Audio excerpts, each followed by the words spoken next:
I have not engaged with someone who's lost anyone through the loss of life with this series of fires.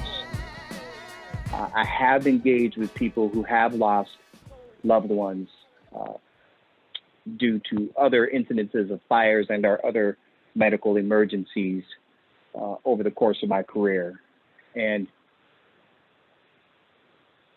I love this idea of just being with, right? Which is this human quality of not being a title or being an identity, but just simply being another human being in the presence of another human being who's hurting. And all it requires is for you to just be present and be with them. And that means it's not about you, it is all about them. It is about you, so it can be about them. And that's really this idea of genuine authenticity, of empathy.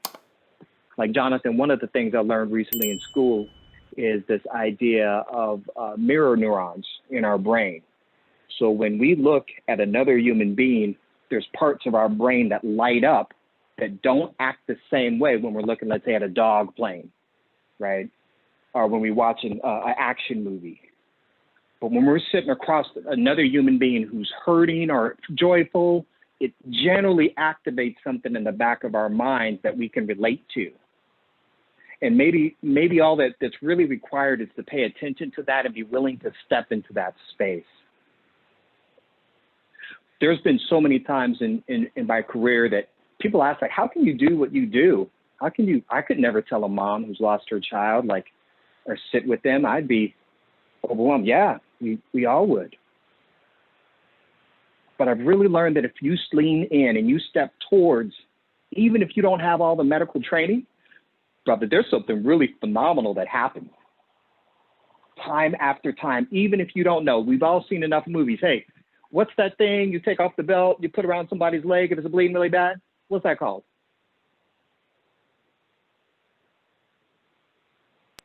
Jonathan, you know this. You've seen enough movies.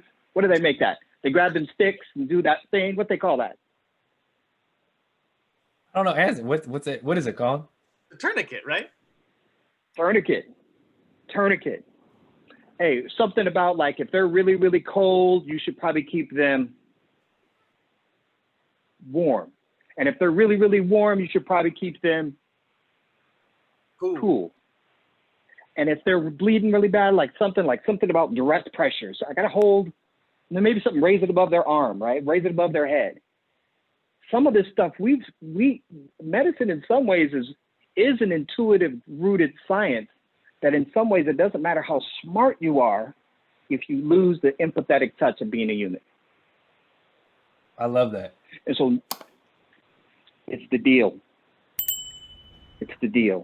So this reminds me a lot of you transitioning from being a firefighter into psychology, counseling, and working with first responders and responding to their trauma. So as you put out this flame of a career in fire and transition into, the other thing that I really resonated with was that fire that burns underground. I never thought of that, right? So this trunk that's burning and how you have to get in deep, and how that connects to this idea of, in a counseling session with you, we're going to go deep. So connect those dots in terms of career in fire and how that career is being extinguished, so to speak, and you're entering into this new work, and how that actually is connected in many ways. I think that's an incredible question. I'll do my best to try and to bring these pieces together. We must rise to the majestic heights of meeting physical force with soul force.